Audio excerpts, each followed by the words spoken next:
just west of Bradley Avenue. All of it subject to closure and a standstill, inching all the way back to Highland Boulevard. Still trouble-ridden through Queens. Westbound LI Queens Boulevard, left lane out where they wrecked. The mess from Main Street. Eastbound loaded into the area from B3 to Rubbernecking, and then more company out towards the Nassau line. Southbound Van Wyck, right at Kew Gardens. Center lane out with a crash involving a truck. Southbound clear. You're going to do that stretch for you in better shape. Here's what you need to know about the bridges and tunnels. Citybound George 30 up, 20 down. Southbound Deegan least bad getting out of town. Lincoln's about 10 minutes in, 15 out, 20 to 30 at the outbound Holland and the outbound Skyway. The covered roadway a mess getting back to Connolly. So the Newark Bay going to be the better play either way. I'm Greg Rice. Our next report at 2:51 on 1010 Wins. We have an update to a story we've been telling you about today. A Bronx man has now been arrested in connection with a scooter accident that left his 4-year-old son dead. 1010 Wins reporter Eileen LaPalmer with the details. Felipe says his brother-in-law, William Baez, was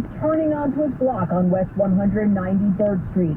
That's when police say 24-year-old Mario Rosario, with his 4-year-old son on the back of the scooter, slammed into Baez's Toyota. People are just driving scooters left and right, and with a child, that's devastating. The child thrown from the scooter and died of a head injury. He wasn't wearing a helmet. Rosario charged with endangering the welfare of a child and for having the scooter, which was reported stolen.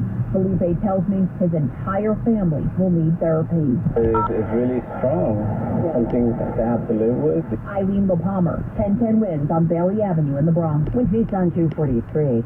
It's something commuters on Long Island have been waiting for decades. A third LIRR track between Queens Village to Maryland Avenue in Garden City made its debut this morning. The second section of that track, which will go to Carl Place, opens August 29th. The track will allow the commuter railroad to run more trains and in the opposite direction during rush hour. Two local lawmakers who have been among the biggest critics of congestion pricing kept up their campaign today against the plan and are now calling for additional oversight of the MTA. 1010 Wins reporter Glenn Suck with the story. Congress members Gottheimer and Maliotakis, New York, New Jersey, Democrat and Republican, calling on the Inspector General to audit the MTA as to why they need all this money for congestion pricing. The MTA backwards is ATM. That's how they're treating us in Jersey, like their ATM machine. Nicole and I and everybody agrees the same thing. Right? This is outrageous. Maliotakis says the MTA should focus on other ways to recoup money that they've already lost. Going after the fare evaders that cost tens of millions of dollars to the agency. They should be going after those who are the toll evaders as well on the bridges and tunnels. Glenn Shuck, 1010 Wins News. The MTA hopes to have congestion pricing in place late next year or early 2024. Public hearings begin next month.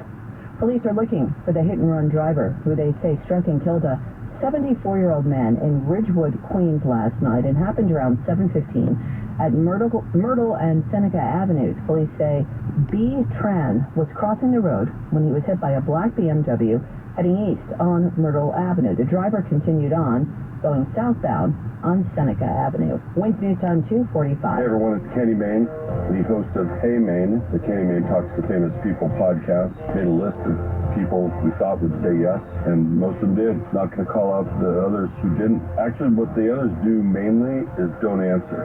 So not really saying no.